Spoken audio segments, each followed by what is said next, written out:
গাছের নিচে যে সমস্ত সাহাবীরা হুদায়বিয়ার সন্ধির দিনে গাছের নিচে যারা বায়াত করেছিলেন, তার মধ্যে থেকে ছিলেন মির্দাস আসলামী। তিনি বলছেন, একের পর এক ভালো মানুষেরা দুনিয়া থেকে চলে যাবে, একের পর এক ভালো মানুষেরা দুনিয়া থেকে চলে যাবে, আমানতদার মানুষগুলো দুনিয়া থেকে চলে যাবে, সত্যবাদী মানুষগুলো দুনিয়া থেকে চলে যাবে, আর নিকৃষ্ট মানুষেরা দুনিয়াতে অবশিষ্ট থাকবে।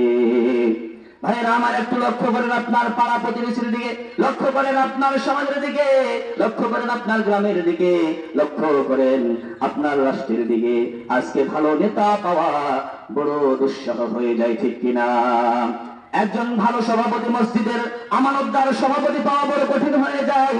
একজন আমানতদার মেম্বার পাওয়া, সৎ মেম্বার পাওয়া, সৎ প্রতিনিধি পাওয়া বড় কঠিন হয়ে যায়। তার মানে হলো একের পর এক ভালো মানুষেরা দুনিয়া থেকে বিদায় নিয়ে চলে যাবে, আর নিকৃষ্ট মানুষেরা দুনিয়াতে শুধু অবশিষ্ট থাকবে। আল্লাহর নবী বলেন, ওই নিকৃষ্ট মানুষদের উপরে কিয়ামত কায়েম হয়ে যাবে, ওই নিকৃষ্ট মানুষদের উপরে কিয়ামত কায়েম হবে।